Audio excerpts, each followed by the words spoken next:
میرے بھائیو، یہاں کوئی آزاد نہیں ہے۔ موت سے لڑو، دکھاؤ، بڑھاپے سے لڑ کے دکھاؤ،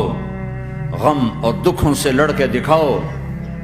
یہاں پابند بن کے چلو اس اللہ کے جس کی شہنشاہی ہے، اس اللہ کے جس نے مجھے بنایا، اس اللہ کے پابند بنو جس نے مجھے آنکھوں کا نور دیا، زبان میں بول دیا، جسم میں طاقت دی، عقل کو سمجھنے کے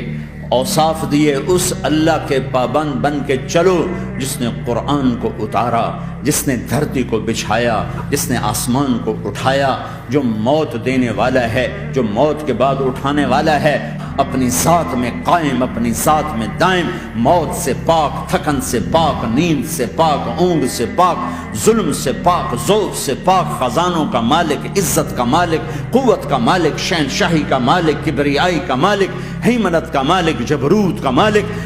جبروت کا مالک، خزانوں کا مالک، فرشتوں کا مالک، جبریل کا مالک، میکائیل کا مالک، اسرافیل کا مالک، اسرائیل کا مالک، طارق جمیل کا مالک، برمنگم والوں کا مالک، آدم کی ساری نسل کا مالک، 2 پاؤں پہ چلنے والوں پر بادشاہ، 4 پاؤں پہ چلنے والوں کا مالک، پانی کی مخلوق، ہوا کی مخلوق، زمین کی مخلوق، رینگنے والے، اڑنے والے، تیرنے والے، جھپٹنے والے، دھاڑنے والے، پھاڑنے والے، ڈسنے والے، سب پر میرے اللہ کی شہنشاہی ہے۔ للہ ملک السماوات والارض وما فیہن، لہ ما فی السماوات وما فی الارض وما بینہما وما تحت الثری وان تجہر بالقول فانہ یعلم السر واخفی۔ وہ کون ہے؟ اللہ۔